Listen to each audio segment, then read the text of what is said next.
গল্পের নাম শেষবার।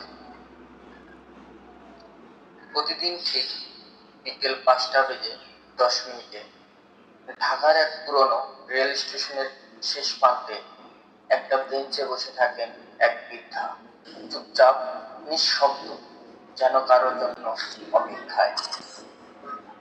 তার হাতে সবসময় থাকে একটা চিঠি। চিঠিটা পুরনো, কিছু জায়গায় ছেঁড়া।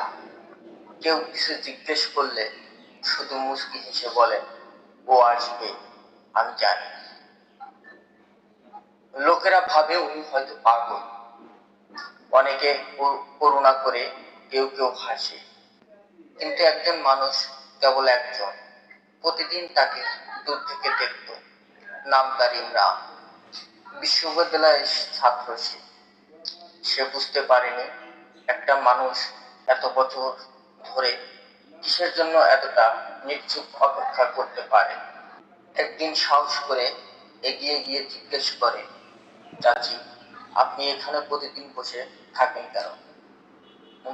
বৃদ্ধা মুখ তুলে তাকান, চোখ জোড়ানো, লাল কিন্তু উজ্জ্বল।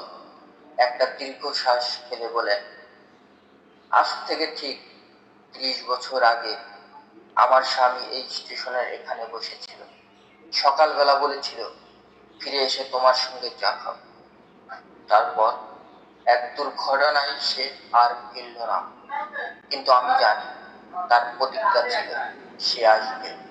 আমি শুধু সেই চায়ের কাপটা হাতে নিতে চাই, শেষবারের মতো। ইমরান কথা হারিয়ে ফেলে। সে জানতো না এত গভীর ভালোবাসা হয়। সে এখন প্রতিদিন ওই বেঞ্চে বৃদ্ধার সঙ্গে বসে, 2 কাপ চা, একটা তার আর একটা তার চাচির জন্য। কিন্তু হঠাৎ একদিন চাচি আর আসে না। স্টেশন ফাঁকা, সেই চিঠিটা পড়ে থাকে বেঞ্চে।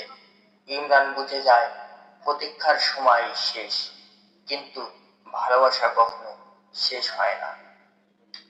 সেই দিন থেকে প্রতিদিন বিকেল 5টা 10 মিনিটে ইমরান নিজেই বসে চাচির জায়গায়, 2 কাপ চা, একটা নিজের জন্য, একটা যার জন্য অপেক্ষা আজও চলেছে।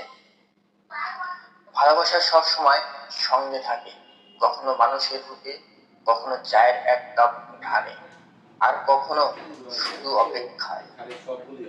ধন্যবাদ।